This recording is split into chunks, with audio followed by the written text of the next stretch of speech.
अगर तुम्हें लगे कि मैं तुम्हारे बिना रह सकता हूँ तो चली जाना, चली जाना।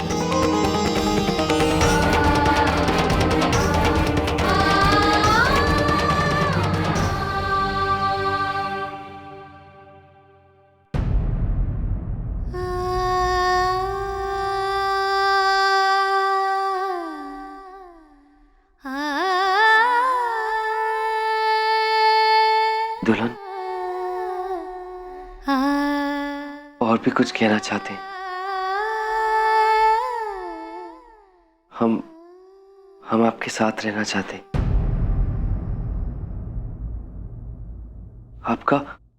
आपका ध्यान रखना चाहते हैं हम। जानती हो, हमने अपनी जिंदगी में जो कुछ भी किया सबके कहने से किया। उठना बैठना, खाना पीना, जिसने जो बोला हमने हमेशा वही किया।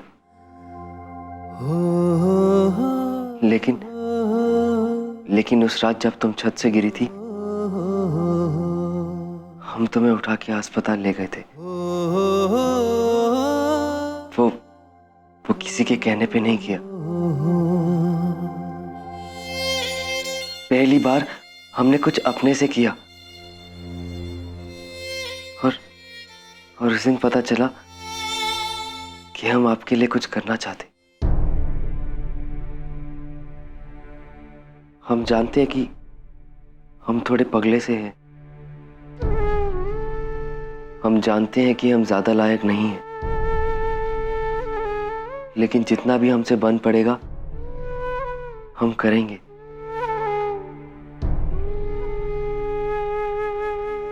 वो आप ऐसे मत बोलिए कि आप कुछ नहीं दे सकती। हमें तो कुछ चाहिए ही नहीं।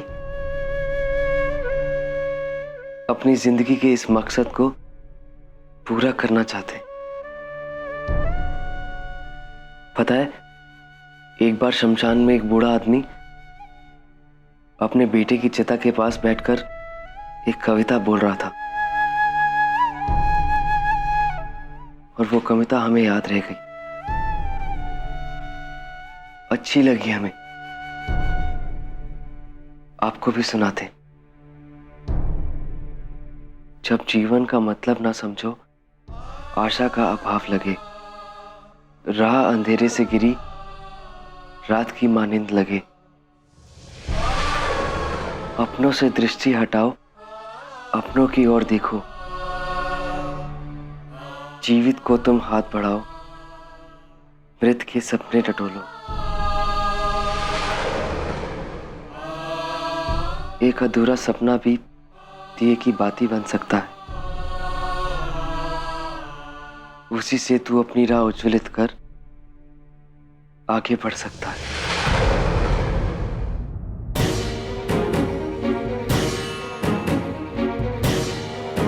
जीवित को तुम हाथ बढ़ाओ, मृत के सपने टटोलो। एक अधूरा सपना भी दिए की बाती बन सकता है।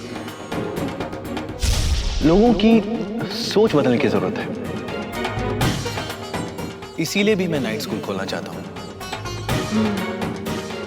जानता हूँ ये बड़ी छोटी सी शुरुआत है, पर शुरुआत कहीं से तो होनी है। तो मुझसे ही क्यों नहीं, आज अभी यहाँ क्यों नहीं, जहाँ पे औरतें, बच्चे, गरीब लोग, बूढ़े सब आके पढ़े और उनकी जिंदगी में सिर्फ उम्मीदें नहीं, उम्मीदों का पूरा होना भी उनकी जिंदगी में ही हो।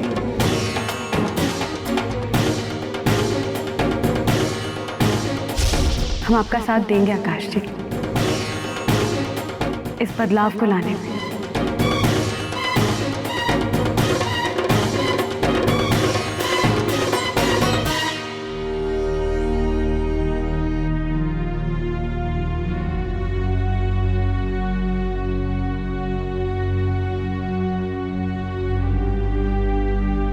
राधे,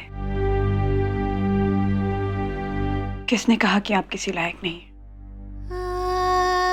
आप तो इस घर में घूम रहे समझदारों से कहीं आगे। आपने न केवल अपनी जिंदगी के लिए मकसद ढूंढे, बल्कि हमारी अंधेरी जिंदगी को भी आपने जीने का मकसद दे दिया है। जानते हैं, आकाश जी के कुछ सपने थे। एक ऐसा समाज जहां कोई डर ना हो, कोई भेदभाव ना हो, जहां लोग अपनी जिम्मेदारी निभाने से पीछे ना हटे, जहां लोगों के हक ना छीने जाए, जहां अमीर गरीब ऊंच नीच के नाम पे कोई भेदभाव ना हो। एक आदर्श समाज। हम आकाश जी से प्यार करते हैं, उनके सपने को पूरा करने की लड़ाई को अपनी जिंदगी का मकसद क्यों नहीं बना सकते? बिल्कुल बना सकती है। आप रानी की तरह लड़िए और हम सेनापति बनकर इस लड़ाई में आपका साथ देंगे।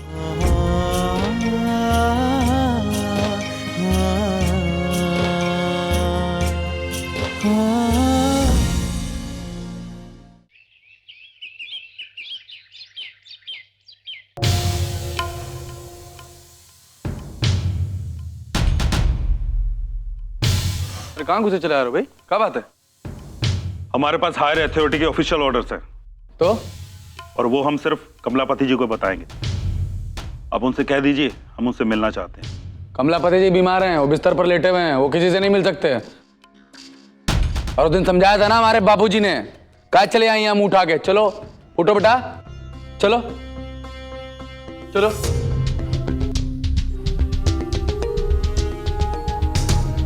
हरदेव, क्या बात है? कौन से ऑर्डर्स आए? नमस्कार सर। सर, आकाश सर की डेड बॉडी की शिनाख्त के बाद डीएम साहब की कुर्सी खाली पड़ी हुई है।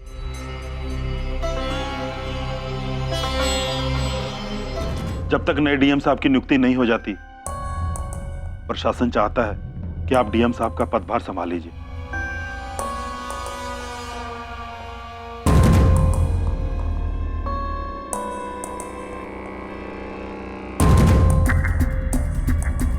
सर क्या बात? सर आप चुप क्यों हो गए? अरे खुशी के मारे चुप हैं।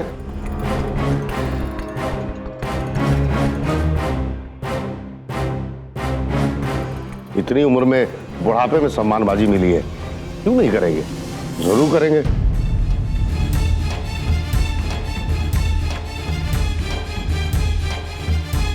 नहीं हरदेव,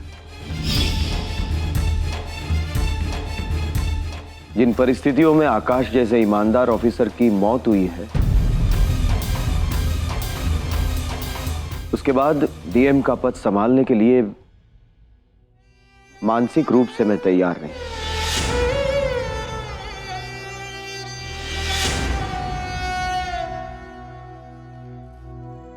अरे सर ये आप क्या कह रहे हैं? सर सब जानते हैं कि पूरे डिपार्टमेंट में आपसे ईमानदार ऑफिसर और कोई दूसरा नहीं है। सर हमें पूरा विश्वास है कि आप आकाश सर के हत्यारों को सजा जरूर दिलवाएंगे।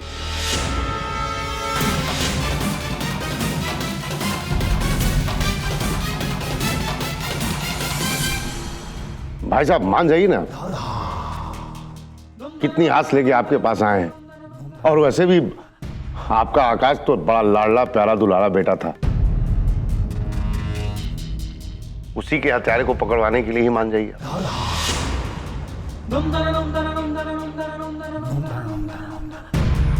नहीं, मैंने फैसला कर लिया है कि मैं एक्टिंग डीएम का पद नहीं संभालूंगा।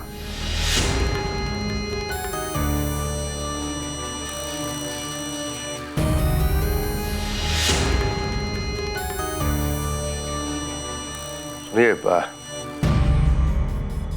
भाई साहब थोड़े परेशान हैं, बहुत दिनों से इनकी तबीयत ठीक नहीं है, तो थोड़ा वक्त दे दीजिए सोचने के लिए।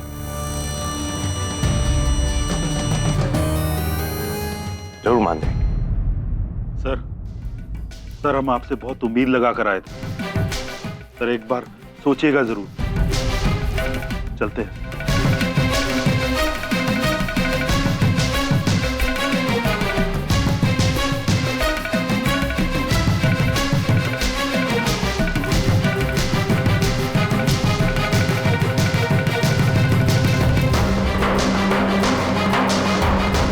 पापा आपने मना क्यों कर दिया?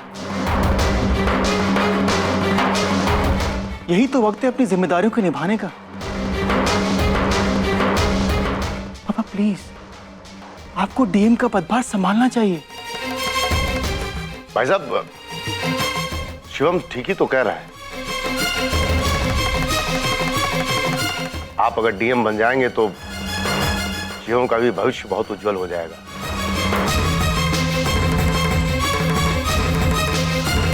अच्छे जगह कहीं नौकरी लग जाएगी, काम करने लगेगा।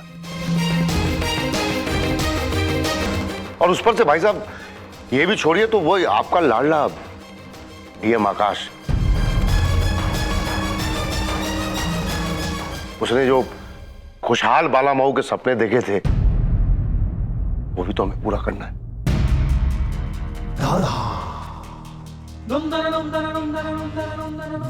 और भाई साहब, आपके छोटे भाई होने के नाते हमसे जो छोटी मोटी गलतियां हुई उसकी भी तो सुधारबाजी करनी है।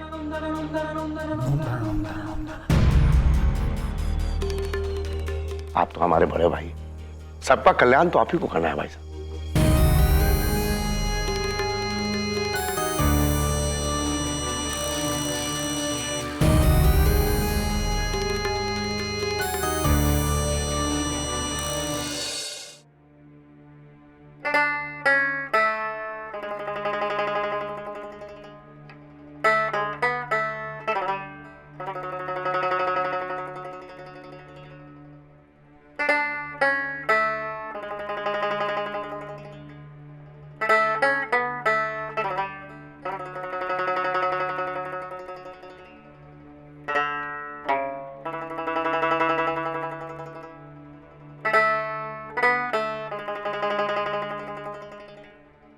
ये तुम्हारे लिए।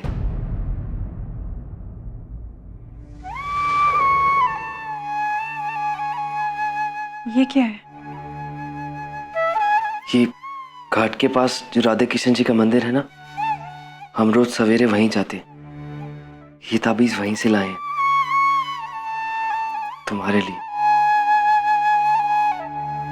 इसको बांधने से राधे किशन जी खुद तुम्हारी रक्षा करेंगे और तुम्हारी सारी मुसीबतों को दूर कर देंगे। बांधे?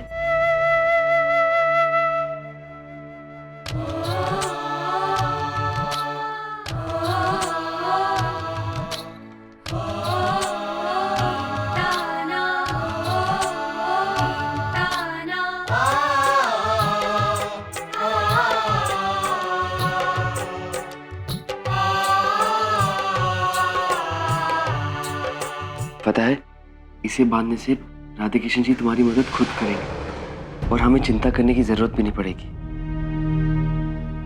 और कोई भी परेशानी आए उससे पहले उस परेशानी को इस तावीज से गुजरना पड़ेगा।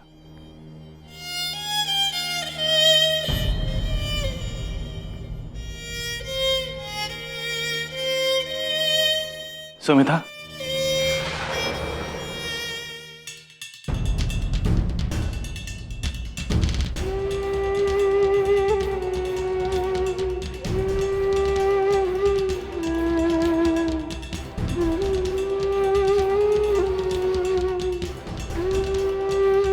राधे, मैंने आज तक तुम्हारे बारे में सब बुरा सोचा।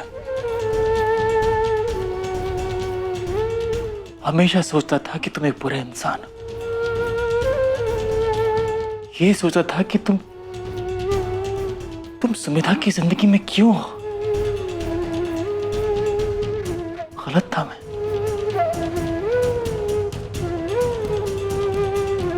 तुम बहुत अच्छे इंसान हो राधे।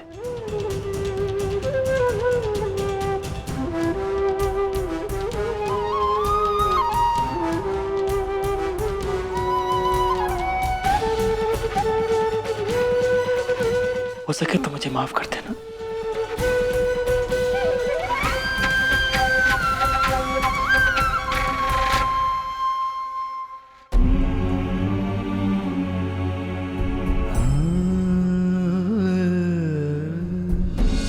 जिंदगी में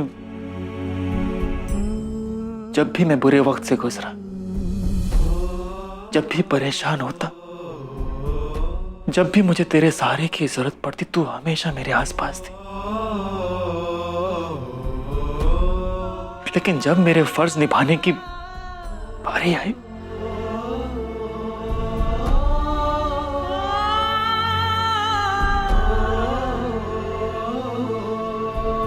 तो मैं अपना भाई का फर्ज नहीं निभा पाया, नहीं निभा पाया मैं फर्ज।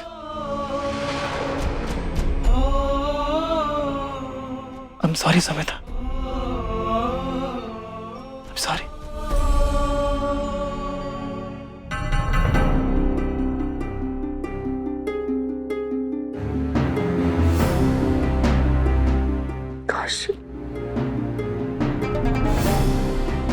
काश मैं अपने ईगो को भूलकर तेरे हालातों को समझ पाता, तेरी तकलीफें समझ पाता, तो शायद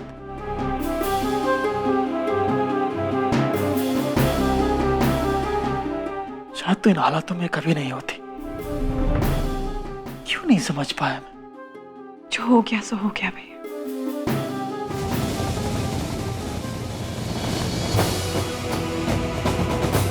अब तो आप हमारे साथ हैं ना, अब हमें कोई अलग नहीं कर पाएगा।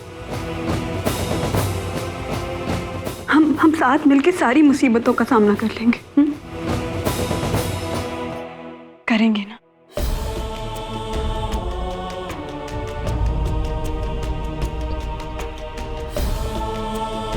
शिवम भैया,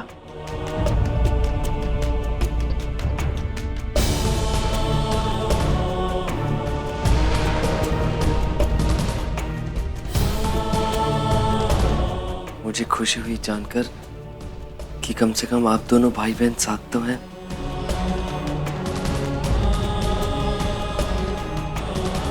हाँ शिवम भैया, अब आप आ गए हैं ना, तो हमारी जीत जरूर होगी।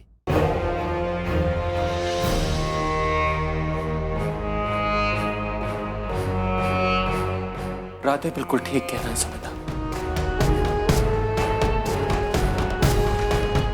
हम दोनों मिलकर चाचा जी को उनके कर्मों की सजा जरूर दिलवाएंगे।